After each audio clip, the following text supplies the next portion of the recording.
So there's a problem. There's a problem, which is that I haven't shot a 14.5 AR in a hot minute. Like it's probably been the better part of a year since I put rounds behind this 14.5. So I've been all SBRs because pistols, right? So I forgot how much pleasure it is shooting a good 14.5 with a break on it and the weight of that gun. Obviously, I've got a heavy optic on there. There's just nothing in terms of movement on that gun when you shoot. I mean, it doesn't move. It just doesn't move. Now, granted, this weighs 1 actual metric ton, so it's not the lightest rifle in the world, but I'm not a fast shooter. And this is easy to shoot.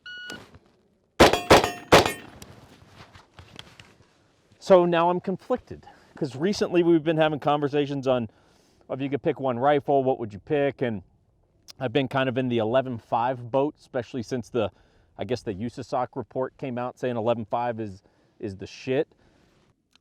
But now I'm debating myself on SBRs versus 14.5. I'm like, God, this is just incredibly nice to shoot. Would it be a little more inconvenient? Vehicles, home defense, shit like that? Yeah, sure, but damn. So I'll tell you about the rifle. This rifle is an interesting piece. It's almost this is a trip down memory lane, this rifle, because it is made by the artist formerly known as AXTS.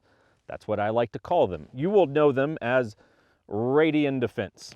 And Radian, I don't know, so don't quote me on this, but Radian probably does more parts than they do rifles. Because guess what? We almost all use now. We all use Radian's charging handle. Like, it's just standard shit. Like, you want a good charging handle, you drop in a Radian, right? Their safety, phenomenal, right? So it's ambi, which obviously comes stock on the rifle, but you can set it to either 45, which is where I like to run mine, or you can have it go all the way down to 90 like a standard safety. But it's very positive, very tactile safety. I love the 45 just because I'm like, why do I need more movement than is necessary to get the gun off safe? Why do I call it the artist formerly known as AXTS? Well, I have to give you a little bit of a history lesson on this rifle. This rifle, well, I'm not going to tell you the serial number because sucks, but it's very low. Okay, it's a very, very low serial number inside of the AXTS or Radian world. Radian, as you will know, it started off in life as AXTS, this bad boy right here. They went for a bit of a rebranding. So here's the Cliff Notes version of where this rifle came from. I ordered one of the early edition AXTSs, which you see here. It inevitably takes longer to come in than is predicted. It came in and it had the correct lower, and I was living in California at the time, so there's some hoops to jump through. But it had a flash hider instead of a brake. I ordered a brake. I was like, shit, the upper's got to go back. So I send back the upper. Comes back like a month later. The upper and the lower were Cerakoted different colors. I was like, shit, this doesn't work. The upper's got to go back. This is now the second time this upper goes back. On the way to that upper going back to Oregon, where they're based out of, I get a call from UPS, FedEx, one of them, whoever you legally ship upper through, can't remember. And they said, sir, we're calling about your package. Now, keep in mind, I live in California, and I was shipping an AR upper.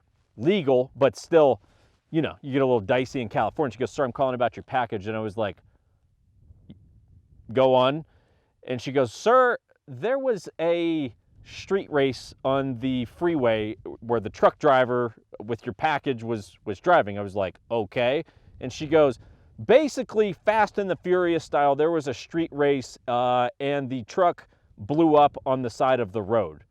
I was like, this is straight Vin Diesel, Paul Walker, which is probably a rough thing given that he blew up on the side of the road. But I was like, direct question. I said, ma'am, so where is my package? Direct quote. The worst, the most blunt, harsh thing anyone's ever told me. Sir, there's nothing left of your package. What? How do you just tell someone there's nothing left of your package? Fortunately, I had taken out insurance on this bad boy, so now, of course, I've got to wait for an insurance claim and another upper to get fulfilled. Like, this bad boy had a saga. Now get this. I'm putting them a little on blast because frankly, I think that Radian's a very good company these days, but this is the artist formerly known as AXTS. So I have to call over to them, I don't know, month or two, 3 months later, whatever, ask some question or some inquiry or something. And they go, what's the serial number of your gun? And I was like, it's yada, yada, yada. And they were like, get out of here. And they were like, that was one of the stolen ones. And I was like, stolen ones? And they're like, yeah, or I believe it was CFO. I won't say the guy's name just for the sake of, you know, what value does it provide. But yeah, basically a guy who was kind of a known shitbag in the industry, had stolen a bunch of guns and in essence sold them illegally. And here we have it. I have a gun that has been through a couple evolutions of being incorrect. It has been blown up on the side of the freeway via fucking Vin Diesel and Tyrese. And now I have a stolen firearm. And by the way, I live in Los Angeles. It's a good time. You go through all of that and you start to think, you know what? Maybe let's ditch the AXTS name and let's rebrand as Radian, which is what you have today. So I have a fond love-hate of this gun. Love because the gun is phenomenal, straight up. The gun is phenomenal. Hate just because it's got a saga tied to it, you know? Like, this thing has got some history. Okay, let's hit some features on this. This will be my attempt at a gun review, which, by the way, the best email I've ever received yesterday from a company who I got connected with from SHOT Show, Bull Armory. If you watch this, so I guess they're making 1911s, 2011. Someone connected us. And I was like, hey, let me know if you guys want to do any collab work or anything. They emailed me back and they said, could you let us know what your review procedure is? I can't, actually. There isn't one. We drive to the middle of nowhere. Half the time shit goes wrong. Half the time I say things I shouldn't. No, I cannot actually tell you what my review procedure would be. That said, here's your review of this thing. So you've got a full ambi gun, but full ambi, so obviously you've got their Talon safety, which you can change from 45 to 90. That's up to you. You've got their Raptor charging handle. I think they actually ship them with the suppressed version of the charging handle now, which is super cool. But this was before that came out. So you've got their old school charging handle. They like black nitride their bolt, full billet, upper and lower, all that good stuff.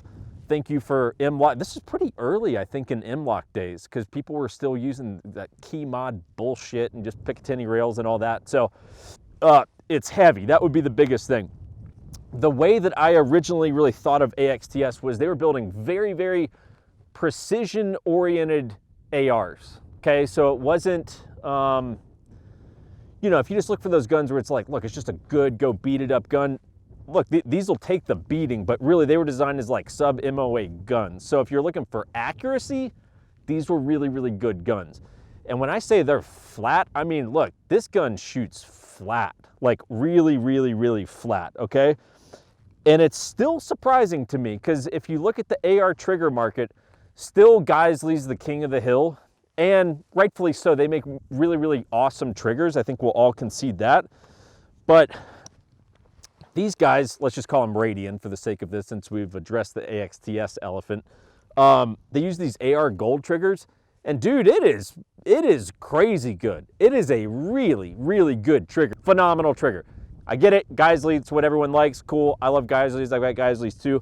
But man, one, is that the most thin trigger like you've ever seen in your entire life? Like, what the hell? Like, there's like nothing there, and it is light. Like, it's very, very light. I think the biggest downside of it would be, if we listen, it's a pretty soft reset. So it's not a super tactile reset.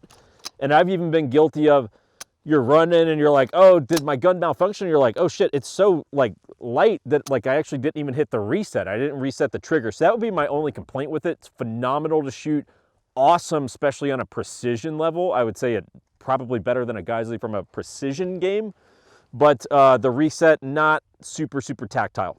What else do we have going on here? This is not a review about the optic, but I will tell you this. These are my first rounds today on the Vortex 1-6. It's the Viper Gen 2. Dude, I'm impressed. I'm not gonna go into it because we'll probably do a full video on it, but I'm literally running this thing as a red dot at 1 power today.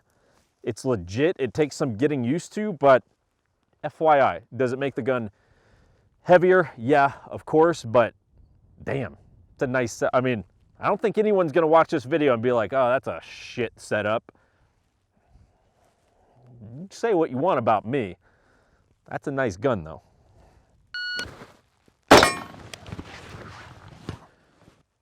So I'm gonna give you some final thoughts on these. I did a video a while back on Gucci Glocks and how Gucci Glocks are dead, and I will stand by that statement all day long. No one's really that interested anymore relative to what the market was a few years.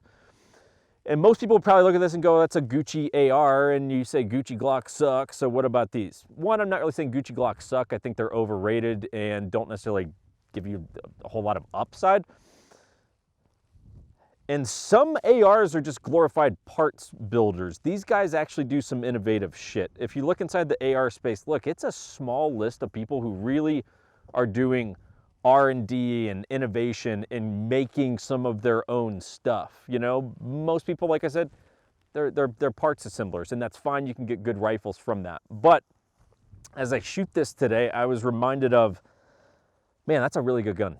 Like, that is just a really, really good gun. And sometimes I don't have a whole lot more to offer than that. They're just good. Just really, really good. And do you pay for it? Yes, absolutely. Could you go buy 4 ARs for the price of one of these? Yes, you could. That's a debate you can have with yourself. I'm a quality over quantity guy. I don't need all of the things. I just want a few very nice things. This checks a box for, if I was picking a 14.5 that I can roll with and depend my life on, yo, I don't have any debate about that. That is in the contenders list for me. That said, my gun did blow up on the side of the freeway.